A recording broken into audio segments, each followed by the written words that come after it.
Isekai. Rebirth of the Malicious Empress of Military Lineage, Chapter 130, My Jiao Jiao. After the tribute banquet, the Ding capital was as lively as usual. In order to welcome the noble people of the Great Liang and the Qian country, the streets were much more bustling than before. No matter when it was, the Ming-Chi's imperial family wanted to have a prosperous appearance in front of the other countries. In the Shan residence, the servants in Kaiyu Shuiyuan started to discuss about a new topic. What kind of background does that young lady who just came to the residence have, that made Third Furin treat her in such an hospitable manner? The newly brought over tea leaves were all boiled for that young lady first. Could she be an honored person of the residence? The woman with a green and lined upper garment said in a low voice, heard that this young lady's father was specially close with the old general, and at that time blocked a blow for the old general and almost lost his life. A young maid quickly covered her mouth and said in surprise, no wonder, having the old general's gratitude meant having the Shen family's gratitude. No wonder she is honored as a valued guest. Heard that she came over to seek shelter, probably something happened at home. Looking at Third Furin's attitude, one have to take good care of this young lady. What take good care? Currently in the residence, unknown people are living by pulling on lapels that exposes the elbows, and now a freeloader comes. Sooner or later one would be sent away. Once those words were said, a blanket of silence landed. The current Shen residents look alright on the surface, but the people inside were all well aware. Ever since Shinzin's branch was separated, money was very much lacking, that even the monthly salary was reduced by a lot. As a result, even if an honored guest as great as Heavens came to be a freeloader, the servants would not be happy to. Do not understand why Third Furin treat this young lady so generously this time, and us so harshly on normal days. Someone said in wonder. In Kaiyu Shuiyuan, Chenra Kaiyu was sitting in the room at the moment, and pushed the teacup to the female sitting in front with a smile. The newly received tea, Qian, young ladies AI King, do try. The female sitting across her was wearing a jade green single-plated embroidered long robe. The embroidery on the robes were not very good and this kind of clothing was very simple, and the color was a nitpick to wear as when one did not wear it well, one would look like a country pumpkin. But when the female in front wore it, it seemed to be very appropriate, giving out a pleasing feeling. This female was about 20 plus. And her clothes and hair accessories were all very simple. She had a gentle, graceful and tender appearance and most importantly, there was a thick scholarly air around her. From one glance, one could tell she was a young lady that was raised in a literary family, and looked very well educated. Chenra Kaiyu had always disdained military personnel habits and it was the same with those people. This female in front had a sympathetic feeling, thus she was polite. When this female saw Chenra Kaiyu's enthusiasm, she did not delay and picked up the teacup to take a sip before smiling gently. The tea is light yet fragrant. The leaves scatter yet the smell is concentrated. Furin has outstanding talent in brewing tea. Young ladies AI King also has knowledge of tea. Chenra Kaiyu's smile became deeper. Knowledge of tea is the best. However, nowadays there are very little young ladies like you who have knowledge of tea. When the two breeze raises, one desire to go to the abode of immortals. The female smiled. Furin said correctly. Knowledge of tea is the best. But Furin need not make fun of me, as I am currently 26, so how can one be considered as a young lady? 26?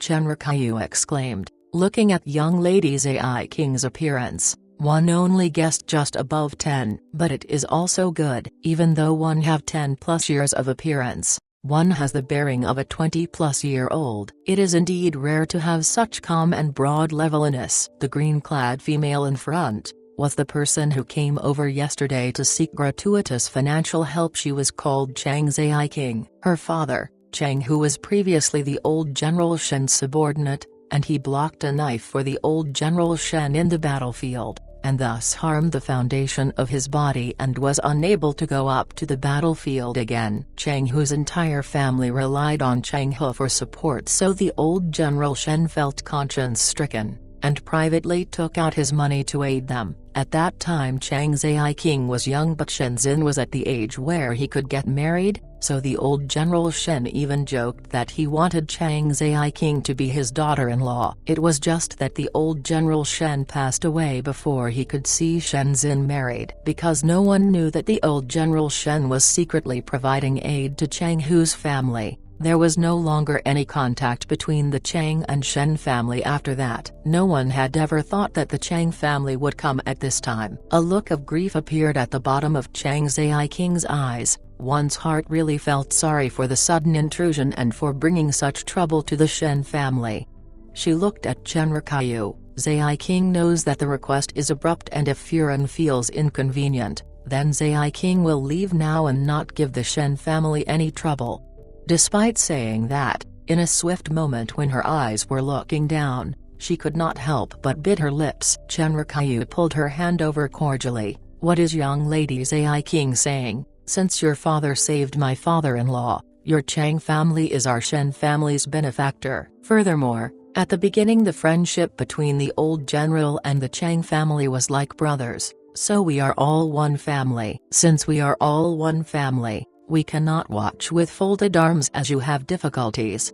She patted Chang Zai King's hands. "Young lady Zai King just care about living in our Shen residence. Tomorrow I will bring to see old Tai Tai, but old Tai Tai health is not good recently and thus temperament is not so good. One fear that you will need to excuse a little." Chang Zai King quickly continuously said she did not dare. Her attitude was natural and polite and was not at all shy, but not all familiar, which made one have good feelings. Even Chen Rikayu, such a careful and vigilant person, also treated Chang Zai King with all smiles. Chang Zai King's family stayed in the Liu province. Most likely there were trouble encountered since one would suddenly come over to the Shen residence. Chang Hu had passed away a few years ago, and there was only Chang Zai King and her mother in the Chang family. Chang Furen was often bedridden due to illness, and some time ago she passed away. After Chang Furen's burial, there were some officials' sons who wanted to bring Chang Zai King back to be a concubine,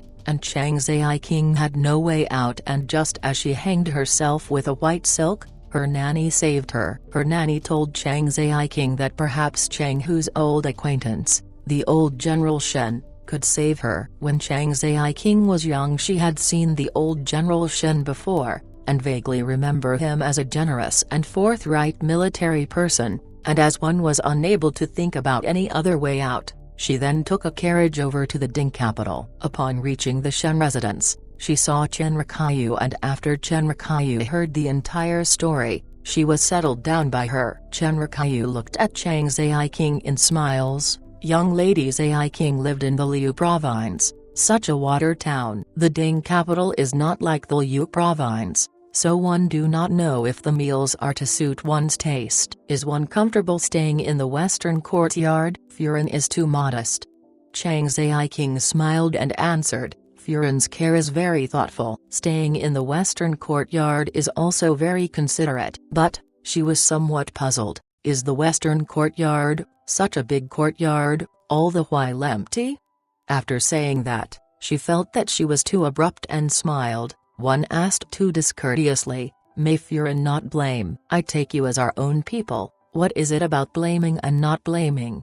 Chen Rikayu smiled, to tell you the truth, you know that our residents actually have 3 households. You should have heard about the formidable great general. That is our Shen family's first household, and due to some misunderstanding 2 years ago, the first household moved out. Master and I wanted to explain, but eldest brother and eldest Sao went to the Zhaochun city and only returned a while ago. Even though we have the heart to explain, it is regrettable that the misunderstanding is too deep.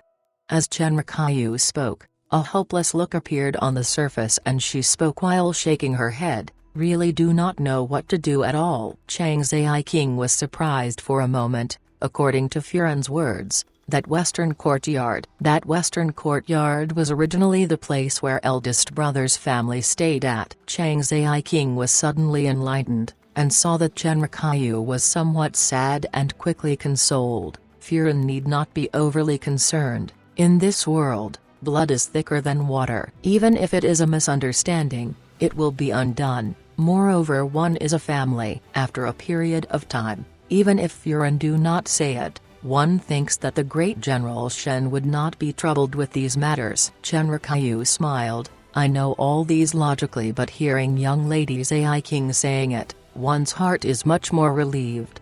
She looked at Chang Zai King. It would be great if everyone in the Shan residence is as permeable as you. You are so knowledgeable. If one is free in the future, please teach Yu-er. This child is always at the palm of our hands and one fear that she is spoiled. It is good to be taught by someone as smart as yourself. Furin words are too heavy.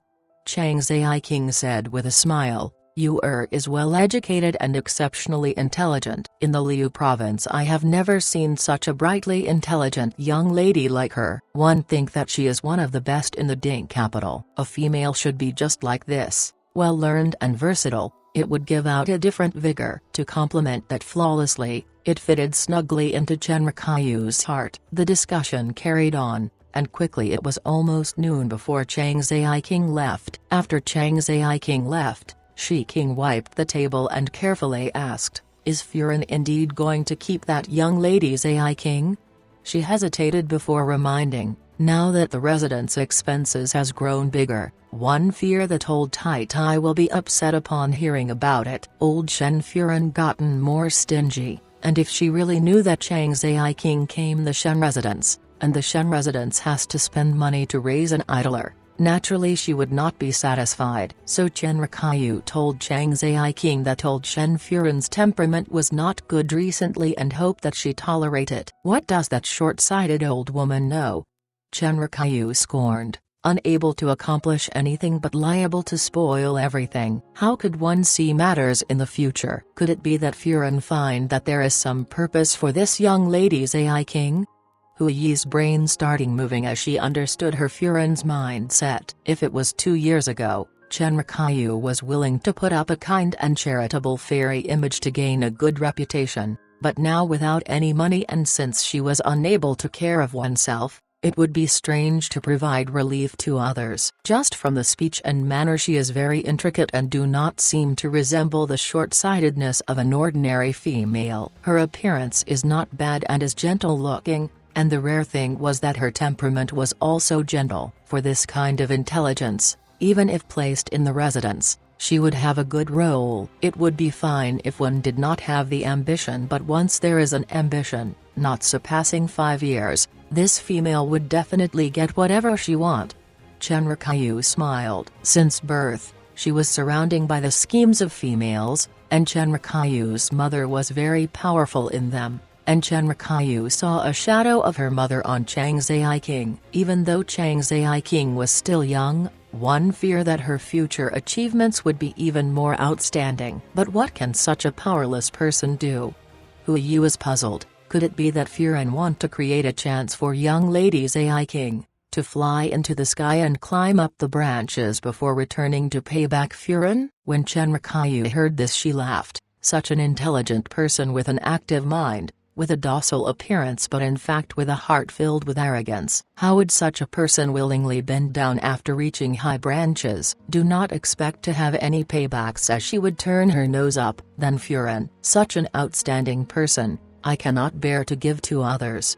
Chenrikyu looked outside. Do not let one's fertile water flow into others' field. Best steel is used to make the knife's edge. But even I feel that I am unable to beat such a powerful female. One wonder if that person can hold up for how many rounds. At the other end, Chang Zai King returned to the western courtyard. The western courtyard in which Shin Zin's entire family stayed at was now almost empty. Previously there were a number of servants in the western courtyard, and because Shin Zin called his personal guards over for training, every day it would be bustling with noise and excitement. Later Shin Zin's family moved out and Chenrikyu reduced the number of servants in the western courtyard. Without the soldiers practicing daily, the gigantic western courtyard became deserted. When Chang Zai King's nanny, Zhao Mama, saw Chang Zai King returning, she quickly went up to take off Chang Zai King's cloak and said worriedly,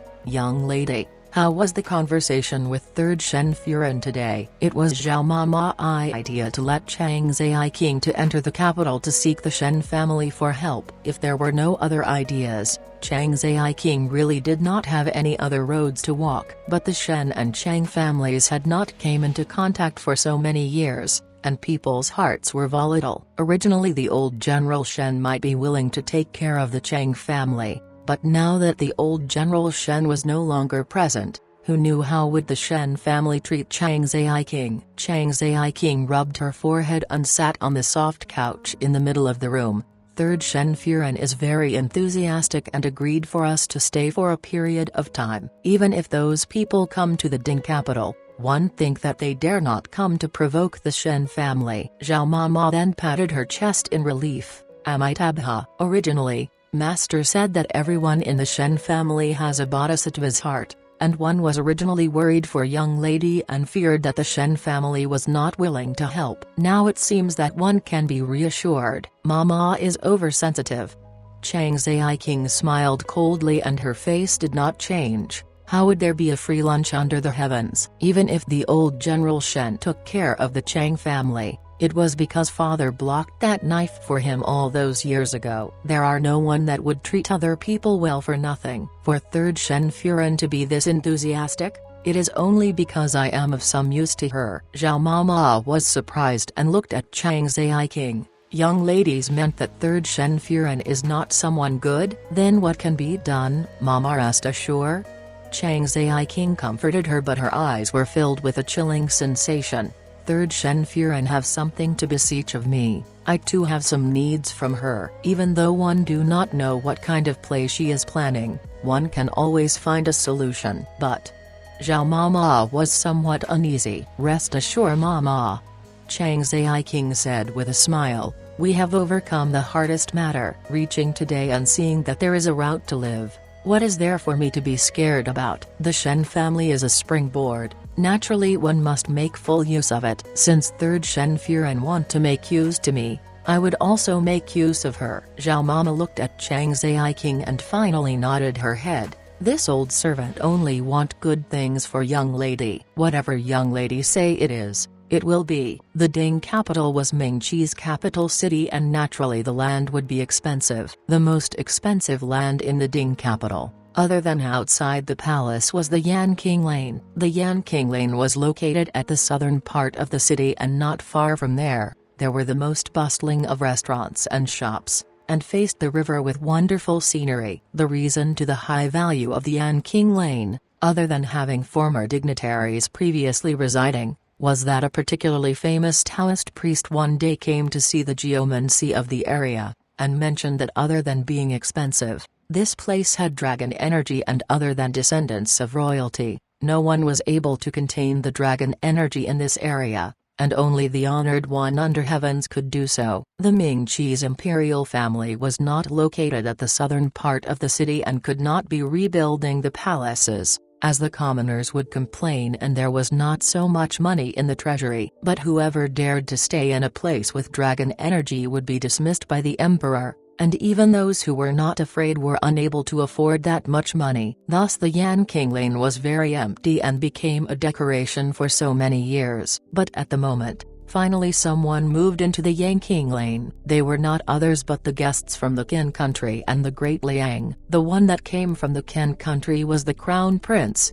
and from the Great Liang was the prince of first rank, and both of them were more than justified descendants of royalty. Money was not an issue, so speaking of which, there was no place more suitable than the Yanqing Lane for them. After all, they could not stay in the palace, else Emperor Wenhua would not be able to rest during the days and nights. It was after all not pleasing to have one's palace occupied by the enemies and disturb one's sleep. At this moment, in the deepest part of the Yanqing Lane, there was a mansion that was guarded by soldiers. Even though it was a mansion, it seemed to be a smaller palace as it was decorated luxuriously and the area was very huge. Even those officials' residences would have to be combined together to compete with this mansion. This mansion was Prince Rui's place of residence. There were a number of mansion sites, and the crown prince of the Qian country chose the mansion at the outermost, While the innermost mansion was selected by Prince Ruai, it was not known if he deliberately wanted to keep a distance from the Qian country. But no matter what,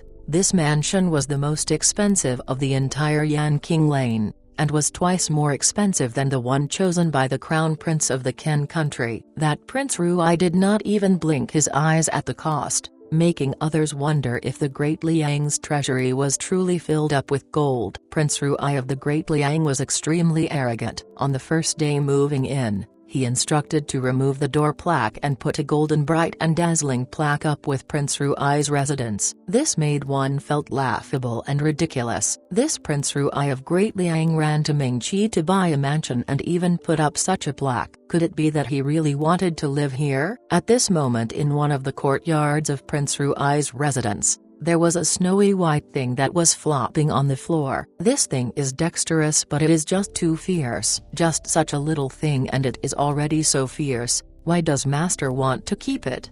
A yellow-clad female squat on the floor and was holding a stick to tease the snowy white fur ball in front. Upon looking nearer, one saw the thing was covered with fur like a door, and when it looked over, a pair of clear eyes could be seen, rolling like a child with an intelligent appearance. At this time it was scratching the female with its paw when suddenly it changed to its teeth to bite. This was not something else but a tiger cub. Most likely it was newly born and was very young. The fur on its skin was a rare light in color that even the strips could not be seen. From afar, it was like a snowy white tiger and was indeed lovable. That female teasing it suddenly gave out a hiss, and threw down the wooden stick in her hands and said angrily, "This animal looked so gentle but actually is one that bites people. It is really painful. Later I will rip into you. Better forget about it."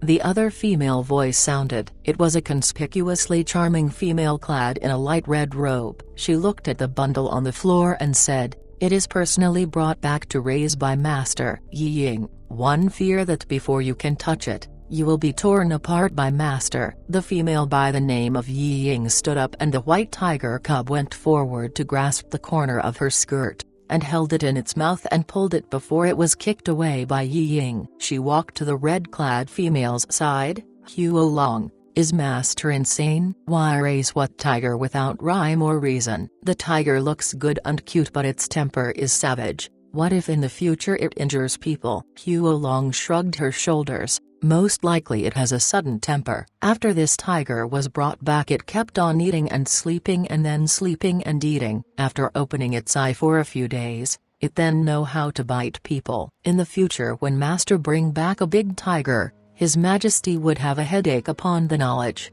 Yi Ying showed a bitter face. "What are you two lazing around for?" a man snapped loudly. The two females turned around and looked at a middle-aged man striding over. He walked to the cage and looked at the bowl before looking displeased at Yi Ying and Huo Long. "Let you both feed, but you all only know how to laze around." "Tai Yu," Yi Ying said angrily, "we came out from the prison tower and thought that following Master around is a good job to do. But who knew it was to feed the tiger? We are the Moyu army and not those breastfeeding nannies. How can one let others do nothing but play with the tiger? Just do well what Master instruct to do. Ask so many questions for what?" Tai Yi squatted down and took the bowl from the floor and fed the white tiger. The cooked meat was minced and mixed with eggs. That white tiger went forward to sniff before eating up happily. Tai Yi rubbed the white tiger head, and the tiger and human looked joyful. He, a big and powerful guy, and a petite tiger sitting together was such a warming scene that one felt somewhat strange. The tiger ate half a bowl and refused to eat more. Tai Yi picked the bowl up, and when he turned around he saw Huo Long and Yi Ying bowing toward the direction behind him. "Master." Zi Jingxing waved his hands and walked out of the room. The two persons following him were of course Ji Yushu and Jiao Yang. Ji Yushu saw that white tiger and his eyes widened. "This is a dog?" Tai Yi trembled as Jiao Yang said, "Are you stupid? This is clearly a cub." "A cub," Tai Yi said. "Young Master Ji, Gentleman Jiao, it is a white tiger." His tone was protesting unfairness for the white tiger. Unfortunately, the tiger cub did not understand and started to chase its tail under the sun after eating its meal, like a cat. "Tiger." Ji Yushu looked towards Zi Jingxing, third older brother. Are you alright? Why now you are even raising tiger? Yi Ying voiced out, young Master Ji. Master saw this on the way to the Ding capital. Some hunter was selling this tiger's skin for high prices and our master saved it. Zhao Yang squinted his eyes and looked at Zi Jingxing. Since when are you so kind-hearted? This kind of thing is not something that you do. Zi Jingxing did not care about both of them. He wore a dark purple robe with gold-embroidered flower patterns and as usual was gorgeous. No matter how gorgeous the clothes were, it was not comparable to his outstanding looks. He walked leisure over to the white tiger and when the white tiger cub saw the sudden appearance of a figure, it did not do anything else but to open the claws and pounce up with the jaws opened. But it was picked up by the person first by the fur at the neck. Zi Jingxing raised the white tiger cub midair, and that tiger cub seemed to be very uncomfortable as it put in an effort to flop its legs around. Zi Jingxing was blind to it as he sized it up thoughtfully. Probably not wanting this tiger now. Yi Ying gave a beheading gesture to Huolong. Huolong shuddered and shook her head. At the end Zi Jingxing looked for a while before opening up the white tiger cub back legs and laughed after taking a look. It is a female tiger, everyone. So what, it was a female tiger? Was it possible that Zi Jingxing planned to bring it back to the Great Liang as Ruai Wang? The tiger cub whimpered but because it was too young, its voice was very soft. Zi Jingxing placed it on his chest and embraced it. After the white tiger lay on his chest, it looked at him and whimpered non-stop and looked very adorable and pitiful. Zi Jingxing extended his fingers to play with the white tiger's whiskers to tease it. Yi Ying was surprised and exclaimed, "Master must not do that." This white tiger hated other people touching its whisker and would start biting. The voice hardly landed when that white tiger bit Zi Jingxing's finger. Huolong and Tai Yi also jumped in shock, while Ji Yushu covered his mouth with both hands and had an exaggerated look of panic on. But Zhao Yang was rejoicing in others' misfortune. Zi Jingxing calmly exchanged looks with the white tiger and after that white tiger looked for a while, it suddenly felt somewhat guilty and let go and turned her head to another place. Zi Jingxing's finger had shallow teeth marks and it was quite obvious. The eyes resemble and the temper also resemble. Even the habit of biting people is also the same. Zi Jingxing lowered his head and looked at the white tiger in his embrace and did not get angry, but instead stroked the white tiger's head. The white tiger seemed to be a little sleepy and yawned before stretching. It did not struggle and let Zi Jingxing ravage its head and did nothing at all but just lay onto Zi Jingxing's chest and rest. With the golden rays of the sun shining down, the purple-clad man looked gorgeous and handsome as he looked down at the white tiger. His eyelashes was very long but was unable to hide his gentle indulgence look. That white tiger's fur was extremely beautiful as it lay in his arms. One person, one tiger, was like a very good painting that Tai Yi who was just feeding the tiger felt a strange sensation. Zi Jingxing raised his brows and looked at the tiger cub which eyes were almost closed, still short of a name. How about this? In the future you are called Zhao Zhao. Ji Yushu clapped his hands. Third older brother, what kind of name is this? It is too strange for you to give this kind of delicate name to this female tiger. He protested. Change the name. Tiger Chief, Hammer or Tiger Brother is also quite good. Zhao Yang had an expression of unable to look as he used the fan to cover his eyes. Zi Jingxing gave Ji Yushu a glance and continued to tickle the cub unhurriedly and said blandly, "Shut up, this is my Zhao Zhao."